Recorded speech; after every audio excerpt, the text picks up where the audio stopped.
Hello, and welcome to week 28 of the Well Bible Reading Journey podcast. I am so glad you are with us today.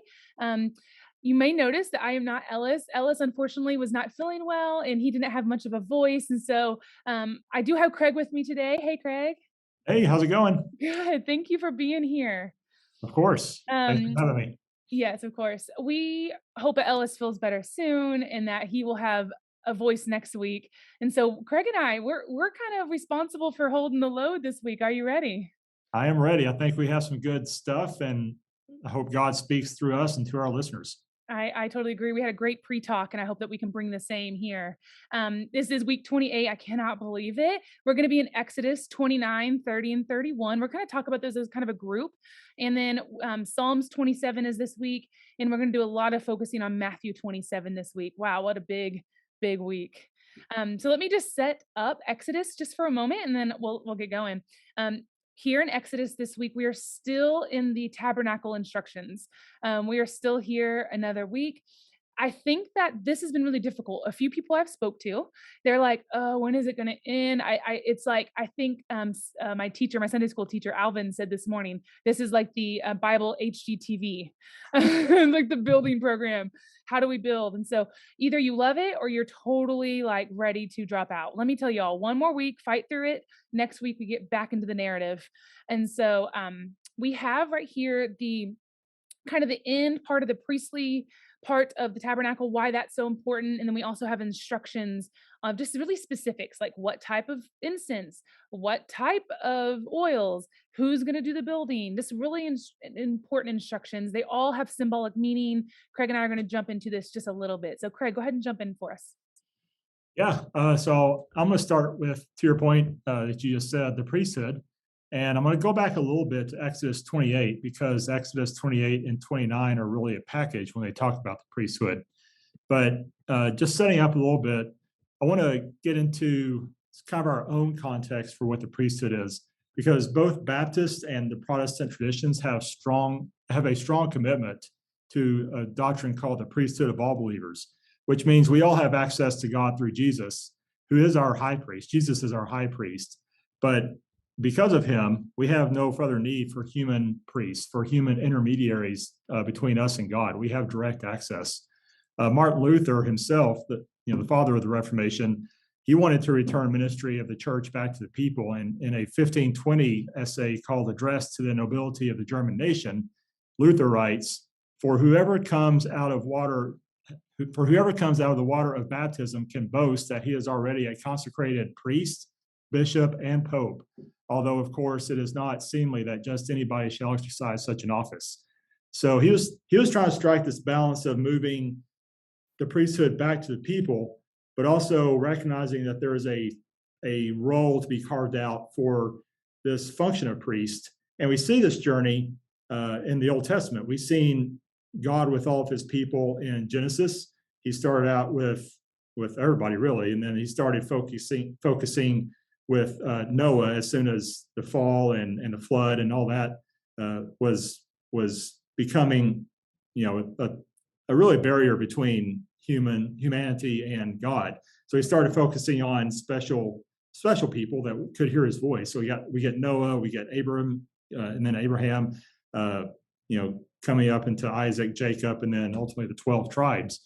And so the point is, God is starting to form a relationship with special people, but it's really everybody that has access to God. But people's sins and their idolatry and unfaithfulness towards God and who he is closes them off. It shuts off their ears. So God has to have special people he can talk to. And even as he moves people through, or the people that he has chosen, the Israelites, through Egypt, through the Red Sea, frees them from Egypt and brings them into the wilderness to Mount Sinai, he's still talking to Moses. But even now, we're starting to see the need for him to craft out a certain select group of people who will be Aaron and his line to be priests.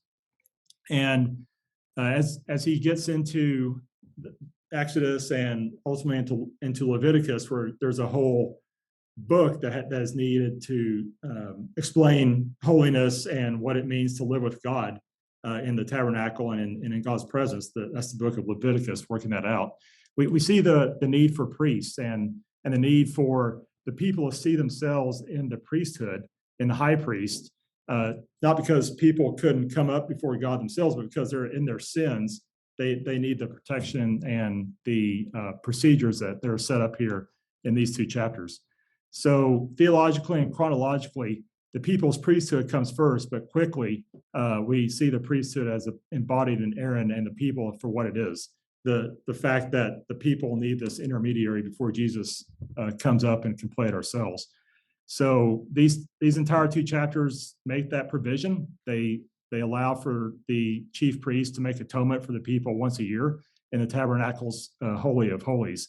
And so people were invited by extension to see themselves in the chief priest. He represented them before God that one time a year.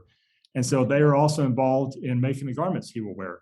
The chief priest's special clothes that are set apart become special in a sense because one, God has ordained it, but two, because the people have had a hand in making it, and three, because it carries out the instructions that God has given here. The clothes are for splendor and beauty, and because Israel itself is a people who are splendid and beautiful in God's eyes. And lastly, when he stood before God, the chief priest took the whole people with him.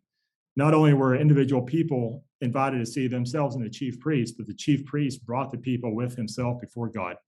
This was further symbolized in the engraving of the 12 clans' names on two onyx stones attached to the ephod's shoulder pieces on his clothes. And at the same time, the anointing symbolized the fact that the priest belonged to God. So he together brought God, he brought God and the people together. And then the breastplate also incorporated a pouch for what the words in the Bible, the Urim and the Thummim, which means God's responding to the people when they needed a question answered or needed guidance. And there's some reason to believe that this might have been inscribed with signs like we would say yes and no. So kind of, the ability of the God to respond to the chief priest's prayers or petitions. Interesting. That's great. You're right. These two sections have to be kind of put together. So I'm glad you brought those together for us. I was just thinking about when you was talking about the clothes being made by human, these almost beautiful garments. But I love how I added that have to have linen undergarments. I think that was just a fascinating point. And also that after it talked about the linen undergarments, that it says to cover their nakedness. And of course, I immediately thought of Adam and Eve. They were the original set up priests in priestlyhood, and they saw their nakedness and they were in shame. And so even though these priests kind of represent a new type of priesthood that's separate from the one God intended for in Eden, the garden, but they still have to have their nakedness covered. The shame is still there. I thought that was interesting. Yeah, that's a great tie back to Genesis as well. So yeah, it all ties back to the way it should be in the garden. Yeah. And you said this a couple of times. He's trying to recreate the garden here in the tabernacle, and this is part of that. It is. It's like he's trying to get, it's like I hate to use the word diminish, but I don't know the right word. It cannot be the way it was originally meant to be because Eden was a place where heaven and earth met. Right. Now he's trying to recreate it the best he can and as beautiful as he can, but it can never be what it was. So it's like a diminished version of it. Yep. Yeah. Absolutely. It's good stuff. It was interesting. I was reading through the priestly part because chapter 29 is in our reading this week, which is the consummation of the priest. It was interesting. Two things stood out for me. Number one, I would have never picked up on this if we weren't reading Matthew 27 at the same time. It's always funny it's not funny. My husband and I joke, I don't believe in consequences anymore. They're just like, not consequences, coincidences. Yeah. I don't believe in coincidences anymore because it's like, I see. It's no coincidence that we're reading this and we're reading Matthew 27 this week. There's so much connection, y'all. So much connection. Read them, read the other one and read it again and see what you can connect. But notice that offering, the bull had to be actually taken outside taken outside the city, outside the town, to be fully burned and taken away. And then it says specifically in Matthew 27 that Jesus was taken outside of the town. And so there, yet again, you have these connections of Jesus being the sacrifice and he's being put out. There's so many connections. I would have never caught it if it wasn't for reading the same 2 weeks. The other thing, it's funny, as I've been reading through the tabernacle, I keep picking up on these patterns of seven. I've mentioned them the last 2 weeks, and here's week 3. First week, I mentioned the seven pattern of seven divine speeches of Yahweh to Moses, and those 7 speeches kind of bookend the tabernacle instructions. Within that, I said there were all these groupings of 7 within that. So you had these 7 furnishings, you had the 7 priestly clothes, you had the 7 days of the consecration of the priest, and then you had the 7 additional instructions, which is what we're reading to this week in our readings. I saw all those and I was like, that's really fascinating. And then this week I found some more 7s, and I found that there were 7 things, specifically things they had to do throughout the 7 days of the consecration.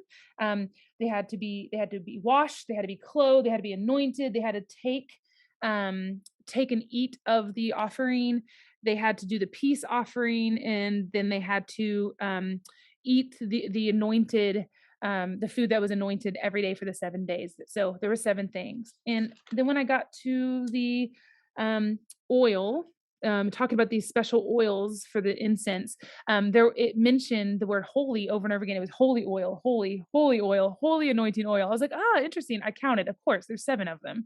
So, Craig, I added them all up between the last 3 weeks, all these groupings of 7. Guess what? 7 of them. I found 7 different groups of 7. So that is 7 groups of 7 things within the tabernacle. That is 49. And I think you said that the 49 is something special. Do you remember what you said earlier? Yeah, basically 49 is 7 times 7. It's perfection times perfection, 7 being the biblical number for perfection. So you get perfection squared, as we might say, but it's Yeah. really the ultimate completion of perfection. And some Bible scholars and numerology experts, which I'm not one, but just reading some articles in the past, not even for this, but in the past, 49 has kind of been brought up as the number for ultimate perfection. So That's awesome. I if there's didn't know that. complete, this is it. This is it. I didn't know that. I just kind of happened and stumbled upon 7 groupings of 7 within the tabernacle. And then Craig mentioned that to me, and I was like, my mind was blown. I knew it was significant, but I didn't realize the 49 and 7 times 7. There's a lot of groupings. Anyways, that was fascinating, y'all. This part can be very much easy to skip or just be like, ugh, I just can't get through it. There's so much symbolism that's happening. Try to pick up on as much as you can and see what God does with it. And I would say real quick before we move on to Matthew, this is also eminently practical if you look for it. We just talked about a few ways. Look for the patterns in Jesus's life and in his teachings, which you alluded to some also. But also look in Exodus 30 with me for a minute. Exodus 30 gives instructions for building the incense altar and how to use it and how to make the incense that God wants Hebrews to use. And then the regular burning of the incense was to take place in the context of the Hebrew life twice, daily at the beginning and then at the end, at the dusk of the day. So as dawn breaks, as a new day begins, Israel offers itself to God, offers the day to God, and seeks God's blessing for the day. And then secondly, again, as the day ends, they're coming to him at night, offering what they've done during the day, giving it back to God. And as the days pass, they're looking for God's blessing on what has been done and protection for the night. So the question for us, and how do we apply it, is about the pattern that this sets up. What kind of pattern for observing God does this set up for our lives and for how we number our days and how we go about our days? Are we getting up and praising God as we get up in the morning? Before we go to bed, are we getting on our knees and thanking God and asking him thanking God for what happened and then asking God for his protection for the night? We don't have to physically come together to do this. It's not about coming to a church building. It's about acknowledging where we are. And again, going back to the priesthood of all believers, we have immediate access to God, lifting up those prayers and having that conversation, just like the Hebrews did with the tabernacle. So From that sense, it comes down to are we honoring that pattern in our lives, and are we having a relationship with God in that sense? And the church has always recognized this. They've had this sense of morning and evening prayer in other traditions, and Baptists may or may not want to follow that, but it's something to think about, that there's these defined times of morning and evening prayer that are helpful, not mandated, but helpful for the Christian life. That's a really good point. I think that sometimes there's certain sects that don't do as much ritual in the praying and the things, but I think we still are called to do that daily in evening and morning. I can remember what verse it is off my head, but about um appealing God's word to your children in the morning and in the evening. I think we see it throughout scripture, but this is a good point, good part of that. I love that. Um I remember that in Exodus 30, at the very end, the very last sentence of Exodus 30, we get this whole phrase of Moses saying that um, the 10 Commandments, the tablets are written by the finger of God. I mentioned this a few weeks ago, and I'm just going to bring it up real quickly. We saw this back in Exodus 8 during the middle of the plagues. This is when the gnats, the plague of the gnats, all the gnats were coming up from the dust, and the magic, the secret dark magic, were kept trying. They were able to kind of recreate the different things that Aaron and Moses were able to do at that time until then. And then they were like, oh, we can't even try. This has to be the finger of God. So for them to recognize the finger of God in that moment was a really big deal. And that phrase is only mentioned 4 times total in scripture. You have it in Exodus 8 when it with the gnats. Then you have it here for the second time where Moses is saying that the covenant is being, the tablets are being written by the finger of God. You get it in Deuteronomy 9. This basically he's just relates the account. He's just saying the same account over. He's just saying, remember when God wrote with his finger of God. Now, mind you, the God is a spirit, so God doesn't have actual fingers. I mean, so what it actually means is kind of like a saying that means um he is the one writing it, like with his own power, but it's not with a finger. It's just that we use human character traits for a not human God. I mean, I know we're in his image, but he's a spirit, so he doesn't have actual fingers. So supposed to imagine him writing it. And then we also see it in the New Testament. It's really neat. Jesus uses it when he heals a blind man from a demon. And after he does that, he says, I perform this miracle by the power of God, because the power comes from the finger of God. And so, but he's basically saying, have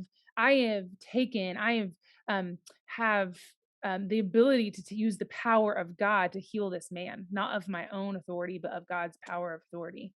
So that It's was interesting that we see to your point, we see the finger of God in these places where God's power impacts some kind of physical uh, change or presence or manifestation. That seems to be lasting, right? yeah, exactly it. Yeah, Yeah, I think it's one of those, like, it's God's power being used directly in a firm, like in something with mankind. And absolutely. it's stable, and it's everlasting. It's incredible. It's incredible power. And so you get to don't I just really thought that was interesting. Oh yeah, there's that finger of God passage again. I remember that. One last thing and we'll move on really fast is we see right here in 31, the Lord said to Moses, it says in verse 12, the Lord said, that's the 7th of the 7 divine speeches that I talked about a few weeks ago. It's the last one. What happens right after this, we're going to talk about next week, but the right after this is the golden calf story. And what you'll notice is God has been talking a lot up to this point. He's been talking all through the plagues. He's been talking what to do, where to go, how to move through the water, how to move through the wilderness, talking to Moses over and over again. And you have him talking a lot during these 7 divine speeches. And all of a sudden he goes silent. You do not see God speak again until Exodus 40. And that is, I'm just going to leave. We're not going to do a spoiler here. We're just going to leave it hanging until we get to 40. But 40 is a big deal. It's a big chapter. And that's when we finally hear God again. And so it's just interesting that all of a sudden you have him talking. And then you don't hear from him. He goes silent right when the golden calf. And I think, Craig, you had a great insight on that. Tell me. Yeah, and we'll see this pattern throughout the Old Testament. The more faithful God's people are to him, the more he's talking, right? And the more they fall into sin, idolatry, or as the Old Testament says in later books, and the prophets call out the harlotry of Israel. They're basically acting as prostitutes running away from God, who's their first love, their first commitment. And the more they do that, the more quiet God becomes. Ultimately, even in the Babylon exile in the 500s BC and after, God eventually goes silent, right? We see a little bit from Daniel and a couple more prophets after that, but for 400 years before Jesus and before John the Baptist and then Jesus, he's completely silent Yeah. between the intertestamental period. So the more faithful we are to God, the more we'll hear God, because not because he goes anywhere, he's there, Yeah. but we tune ourselves out when we're not faithful and we're living for ourselves. It's like we're centered in on ourselves. There's this concept of sin that the idea of sin is the good things of God curved in on ourselves. It's we've twisted the things of God and turned them onto our own purpose, right? The inner curvature kind of idea. So, when we do that, we're blinding ourselves. We're just kind of blinded by the sins and our own wrongdoing, or our own view of what we want to be, and as opposed to what God's view is and who God says we are and what God's plan is for us. Yeah. I think that was really good. And it's actually perfect transition because we're about to go into um, some portraits of people who are being blinded by their own sin, like you just said. And I Now, think I think that will be perfect to move into Matthew. Are you ready for that? I'm ready. Let's jump in. Let's jump in. Craig and I had a great discussion about Matthew. Matthew 27 is a huge chapter. We actually have Pilate in that kind of that Jesus in front of Pilate, which is a really famous and familiar passage. I think it's been used a lot in other writings throughout history. It's very well known. And then we have the crucifixion, and we have the death of Jesus, and we have the burial. And as I was reading through here, I was like, oh, how are we going to ever talk about something that's, one, really heavy, and two, something that's super familiar? How can we find something new? And so as I was studying and preparing, this concept came up, and then I think Craig and I think we're ready to jump in. So um I found these four portraits that you see right before the crucifixion. You see four portraits of I see them as almost our own human character being portrayed here, and it's something that is just part of our human nature, and it still exists today. And I think you could almost read through these four portraits really fast and totally not see how it relates to us today. And I think we need to pause and pay attention.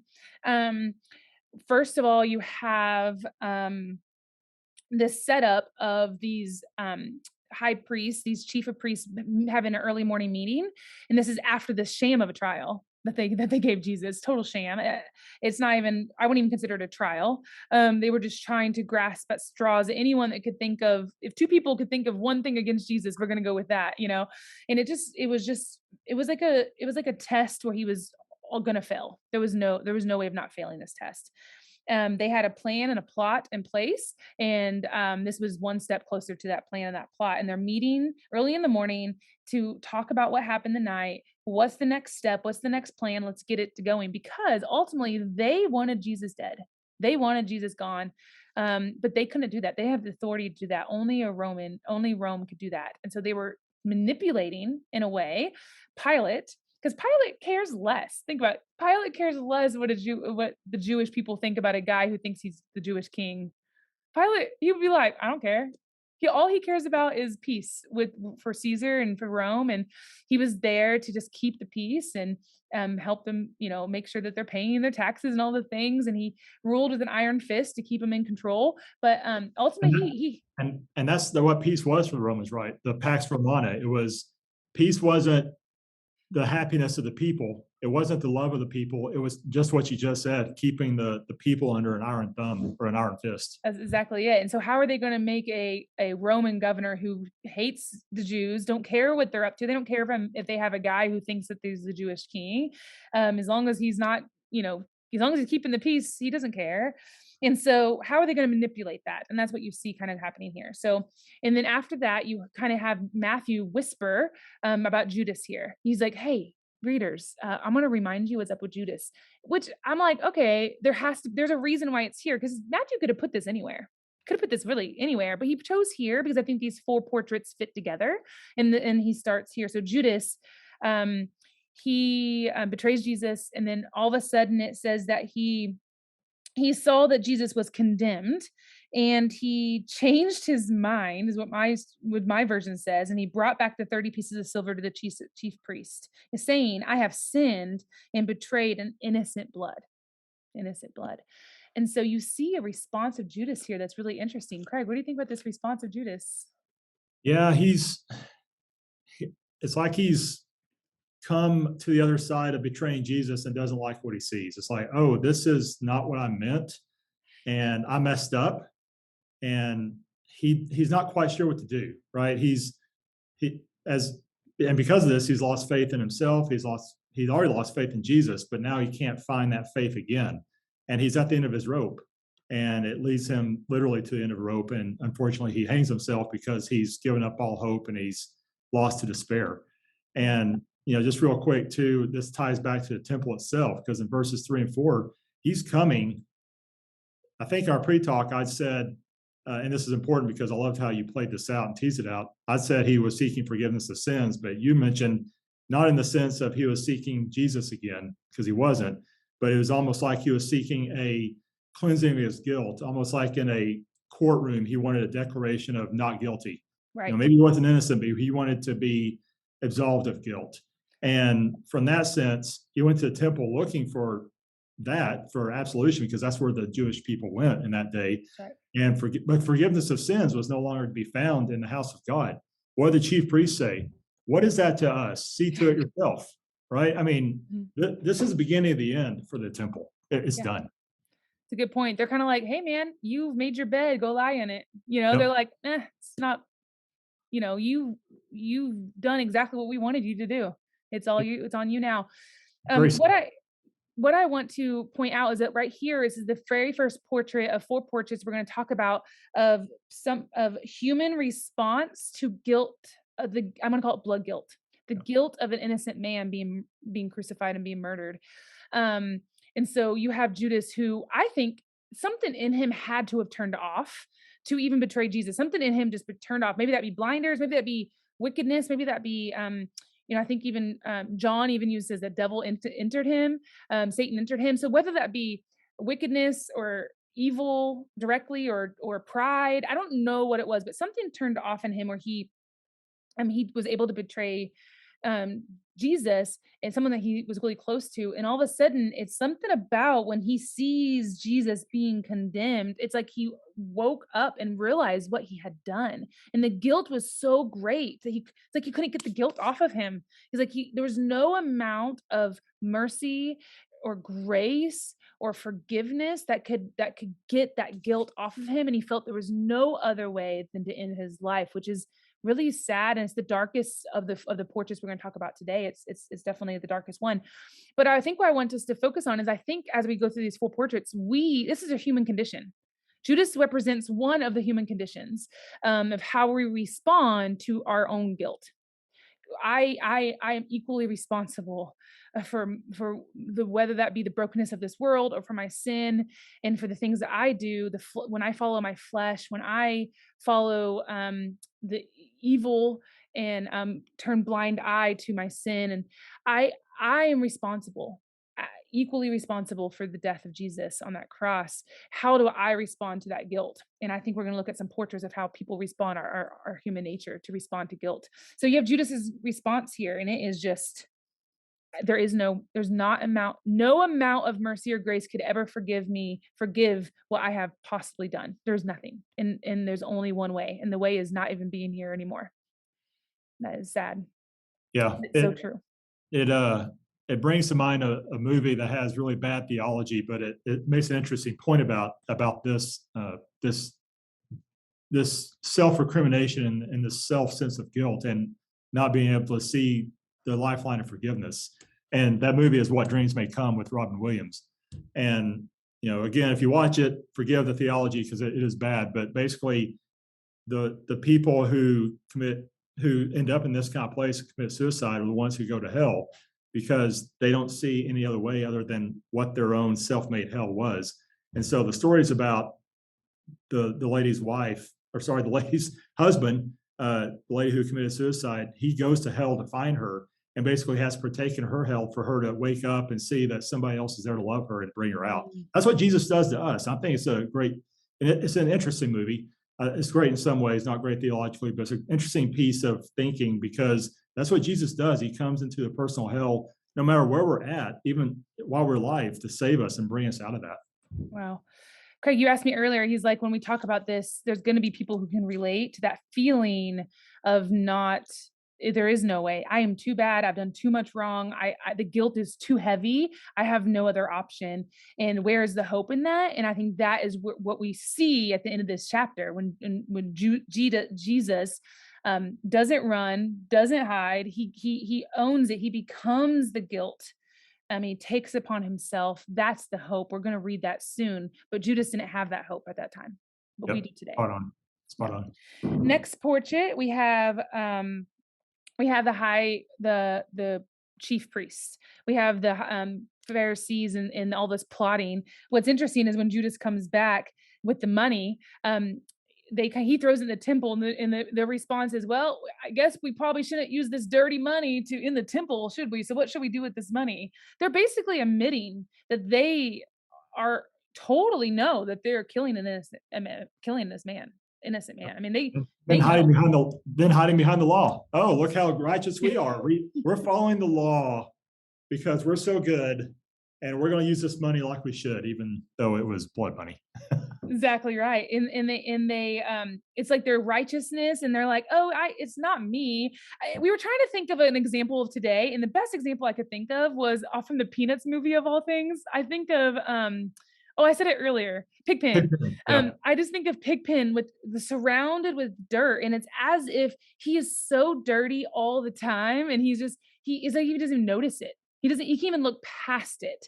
And Yeah. that's sort of where these chief priests are. They're like, they can't even see past that what they're doing is wrong. They don't even know They're what they're just doing is wrong. they're just so convinced it's right they can't even conceive of another way. Exactly right. And I think that's so true of our human condition today. Yep. I think people can fall in both categories, and we're going to see more. Yep.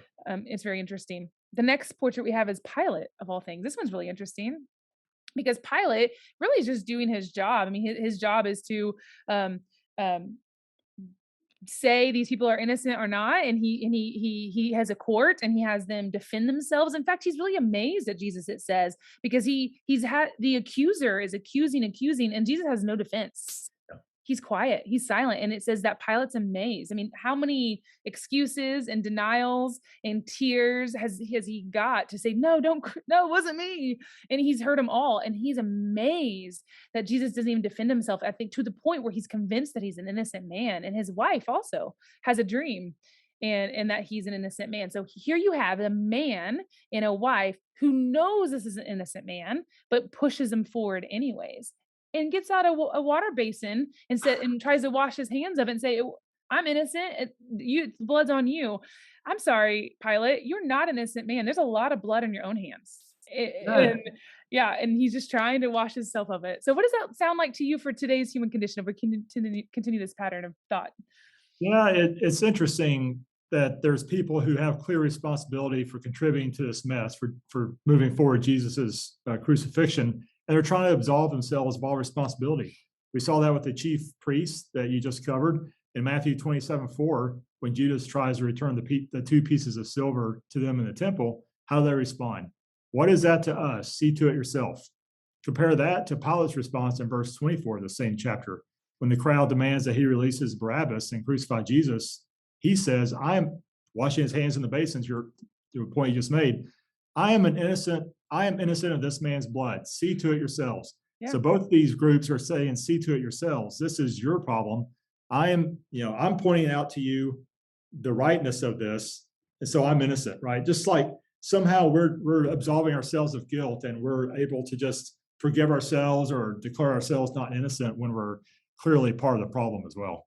I think the difference between this one and compared to the others is Pilate knows he's an innocent man. He says it. I'm dissolved. He's an innocent man. The blood is Sure. on you. The difference is he decides to push it forward anyways because of what? because because of an he, outside because of a yeah, he's a, political outside responsibility. He had to yep, keep the people not rioting. A riot's starting up. They're getting frantic. They're getting rioted up. And his job is like, oh, here we go again. I don't want to kill a whole bunch of Jewish people because they're rioting again. I'd rather just be in Rome anyways. I don't want to be doing this job. So to keep the peace, he's like, fine, he's an innocent man. And he's basically trying to keep his job. He's trying to work his way back to Rome. He doesn't want to be there. yep. And so the only reason he knows he's innocent, but the reason he pushes it forward is because of outside reasons. I think Yeah. So that's how many of us make decisions we know maybe not exactly right, or maybe we're fudging a little bit on what we know is moral because it's mhm, the convenient thing to do. Well, I mhm, don't want to take the reputation hit, or I don't right, want to have somebody think less of me, or I just right. want to go along to get along so they don't make fun of me. We all do that, We all right? do it. Yeah, Yep. I think it's part of the human condition for sure. Yep. There's portrait number 3. Portrait number 4 is the crowd.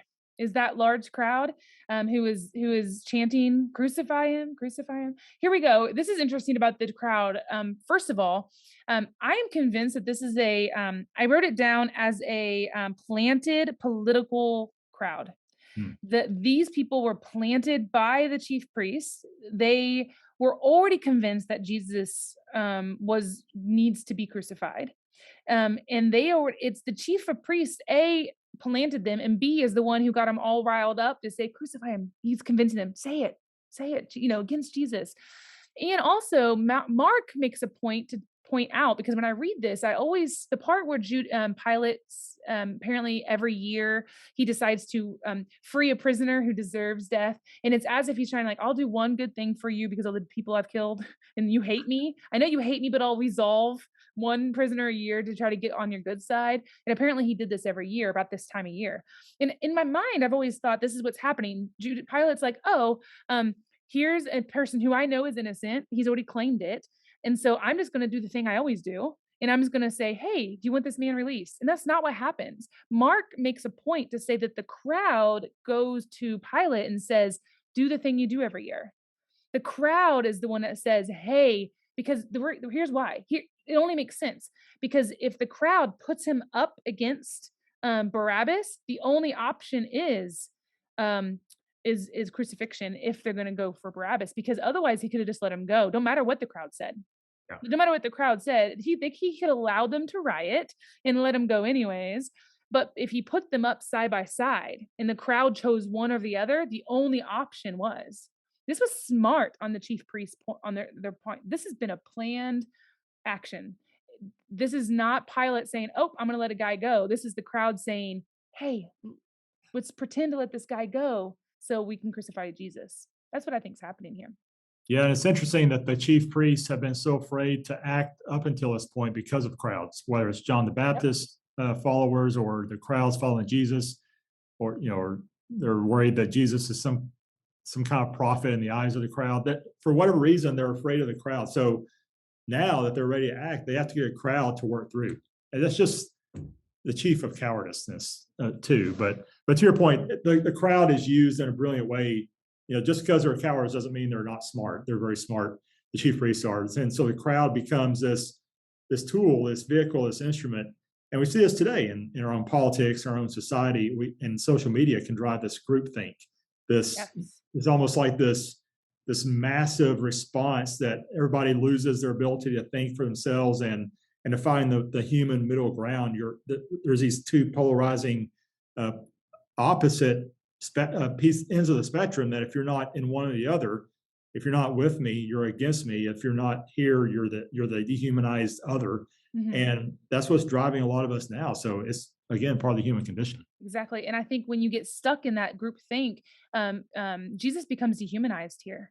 Well, he's just dehumanized. They're just doing it for their own agenda at this point and going along with the crowd. So how do we respond? You said this earlier. I wrote it down. How did the crowd respond to evil? They just How do we respond to evil? Yeah, Yeah. they just went with it, right? They cried for it, and they said Yeah. put him on the cross. And not only did they cry for it, but Pilate says, "Okay, fine. I've washed my hands of his blood." And their response is, "His blood be upon us and our children." Yes. How I don't know about arrogant, I don't know what the right word is, but it's like, "Oh, yeah, no, we know. You can wash your hands of blood. We'll take it upon ourselves and our children." Yeah, Wow, that and is some response to guilt. that is, and compare that to the man of God in Psalm 26, verse 2 that we read just last week in the well. Search me, you know, prove my prove to my righteousness, right? Search me, oh God, search my heart. And I would read it, but I don't have it in front of me. But that's the sense of Psalm 26 too. So Yeah. compare that stance with the man of God before God, compared to the crowd who knows that it's committing evil and is proud of it. It's like, yeah, heap it on. We're good. It's crazy. As I was thinking about these 4 portraits that, Matthew's put together for us intentionally, I think that it's great representation of and great repu I don't know the right word I'm saying say. It shows it me, reminds me of our human condition today, but I was like, I think there's one missing because all of these response is sort of towards evil or the guilt. They kind of either, can't, can't take on the guilt, or they try to wash their hands of the guilt or deny that they're responsible in any way or that they're in the right. Right, I'm just right. All these, and I'm like, we all fall somewhere in one of these responses. I think there's one missing, and I was reminded of Peter from last week. Peter from last week, he's like, I will never deny you, Jesus. I won't. I love you. You are Messiah. He recognizes this man as Messiah, and he's like, you're gonna deny me. And when that rooster crows, you see Peter's eyes open, and his response is beautiful. I think this is the fifth portrait of our human response. Craig, help me figure out exactly Peter's response. Tell me how to say that today. Yeah, so he's real. His eyes are reopened to your point, and he finds that lifeline of faith back to Jesus. And that, Judas finds the rope that he hangs himself with. Peter finds the rope of faith that leads him back to Jesus. And one is death, and the path back, the road back to Jesus is life. It's a literal lifeline. So Mhm, if you're in a place of despair, if you're in a place of hopelessness, that is the hope. That is all of our hope, whether we're feeling despair or not in the moment. That's mhm, just a fleeting feeling, right? The reality is we have that relationship with Jesus who brings us to God unfettered. We'll see next week. The veil has been torn. It's been ripped down, and the earthquake has shaken the foundations of the temple, and the demands of the law have been satisfied. The sacrificial system is no more. We have complete access to God, so we can go ourselves and feel that absolution, feel that forgiveness, and that restored relationship with God. so I want to end with something because I'm sitting here thinking, most everyone listening, I have a feeling that most everyone's listening. I know for me, I can speak for me. I have never murdered anyone. Yeah. And we're talking about that. We're talking about crucifixion here to an innocent man. But my point is that the guilt that we're talking about isn't necessarily about murder. Remind you, in Matthew chapter 5, several weeks ago now, in week 5, I guess, of our podcast, Matthew chapter 5, Jesus is talking about one of the 10 commandments, talk about murder. He said, "You've heard it said that you shall not murder." What I'm saying is, what I want you to hear me is have you ever hated someone? Hmm. Have you ever thought you were better than? Have you ever wished harm to your brother in your mind? That's when murder starts. Jesus, if I'm a believer, if I'm a follower of Jesus and I believe his word, then Jesus is saying, hey guys, you're not off the hook on those 10 commandments just because you think you've never murdered anyone. It's murder starts in the mind. It starts there. And so if you've ever don't think you're off the hook today because you haven't murdered someone, we're talking about anything that has to that I hope I make myself clear on this. Oh, you are. Jesus I think you're making the point that we all need to be reminded of. We're all guilty. There's no one righteousness. There's no one righteous. No, not one. We all fall short, right? We all sin, and and the Bible says if we say we have no sin, then we deceive ourselves, and the truth isn't in us. We need to be open to the reality that we are sinners, and that's a hard reality, but that's the reality that's necessary to take the blinders off of our eyes and to not be like Judas, and to respond like Peter, find that lifeline that leads us to Jesus. Yeah. Thank you for that. I just want to end today by just saying that I know these passages were very familiar, can be very familiar. And I know this sounds like a weird prayer, but my prayer this week, that when you dig in this week, that God will somehow make these passages unfamiliar for you, and that something new starts rising off the pages. And that if you pray, that God will bring a new eyes and new light to a familiar passage. And I ask that you would do that this week as you dig into Matthew 27, and Psalms 27, and the rest of the Exodus tabernacle story. My prayer for you, and I know you will be blessed, that you start looking at it with fresh eyes and say, how can I make this unfamiliar and teach me something new, God? That's my prayer for you this week as you dig in. I hope you guys have a fabulous week. We look forward to seeing you next time. Bye, y'all.